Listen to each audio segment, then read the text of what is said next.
We had an enormous economic recovery, but the minds of people had been so scarred, the memories. Parents told their children. 1929 became a symbol in people's minds. I mean, if you said 1929, it was like saying 1776 or 1492. I mean, everybody knew exactly what you were talking about.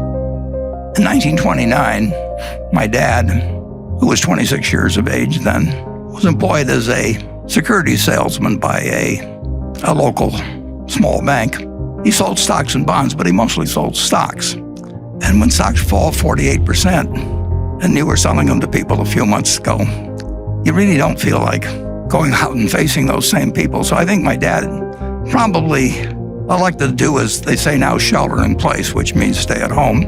And there really wasn't that much in our house. We just had a small yard. It was wintertime anyway. My dad wouldn't have been puttering on the yard anyway. And there really wasn't, the television wasn't there. And he and my mother got along very well. So under those conditions, I was born about 9 months later. So I didn't notice at the time that the market was closed. But the stock market had actually recovered over 20% during that 9.5-month period or thereabouts.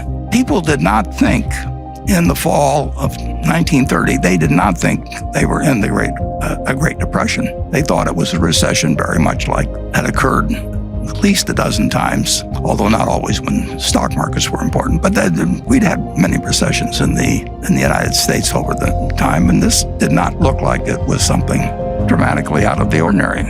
Actually, for about 10 days after my birth, the stock market actually managed to go up all of 1 or 2% there in those 10 days. Well, from that point, the stock market went from level of 240 to 241, which was a noticeable decline because if somebody had given me $1,000 on the day I was born and I'd bought stocks with it and bought the Dow average, my $1,000 would have become $170 in less than 2 years. That is something that none of us ever experienced. That we may have had it with one stock occasionally, but in terms of having a broad range of America marked down 83% in 2 years and marked down 89% of the peak was in September 3rd, 1929, was extraordinary. And in that intervening period, less than 1 year after I was born, just slightly less than 1 year, my dad went to the bank where he worked and had his account, and of course, the bank had a sign on it closed, and so he had no job. He had 2 kids at that point. His father had a grocery store, but Charlie and I both worked for my grandfather. Charlie worked there in 1940. I worked there in 1941, so we didn't know each other. But my grandfather said to my father that, "Don't worry about your groceries, Howard." He says, "I'll just let your bill run." That was my grandfather. Not exactly. He cared about his family, but he wasn't going to go crazy. And one of the things as I look back on that period, and I don't think economists generally like to give it that much of a point of importance, but if we'd had the FDIC started on January 1st, 1934. It was part of the sweeping legislation that took place when Roosevelt came in. But if we'd had the FDIC, we would have had a much, much different experience, I believe, in the Great Depression. People blame it on Smoot-Hawley, and there's all kinds of things, and the margin requirements in 29, and all of those things entered into creating a recession. But if you have over 4,000 banks fail, that's 4,000 local experiences where people save and save and save and put their money away, and then someday they reach for it and it's gone. And that happens, in all 48 states, and it happens to your neighbors and it happens to your relatives. It has to have an effect on the psyche that's incredible. So one very, very, very good thing that came out of the Depression, in my view, is the FDIC. And it would have been a somewhat different world, I'm sure, if the bank failures hadn't just rolled across this country, and with people that thought that they were savers found out that they had nothing when they went there, and there was a sign that said closed. So the Great Depression went on and lasted a very long time, but it lasted a lot longer in the minds of people than it did actually in its effects. World War II came along, and on sort of an involuntary manner, we adopted Keynesianism. We started running fiscal deficits, of course, that were absolutely huge, and took our debt up to a percentage of GDP, which had never reached before and never have reached since. So we had an enormous economic recovery, but the minds of people had been so scarred, the memories. Parents told their children. 1929 became a symbol in people's minds. I mean, if you said 1929, it was like saying 1776 or 1492. I mean, everybody knew exactly what you were talking about, and it affected stock prices in a rather remarkable way. It was January 4th of 1951 that the kid who was born on August 30th in 1930 had finished college before the stock market got back to where it was at that earlier time. So take the years from 1920 or 1929 to 1951 and bear in mind that, the country was only 140 years old when this started.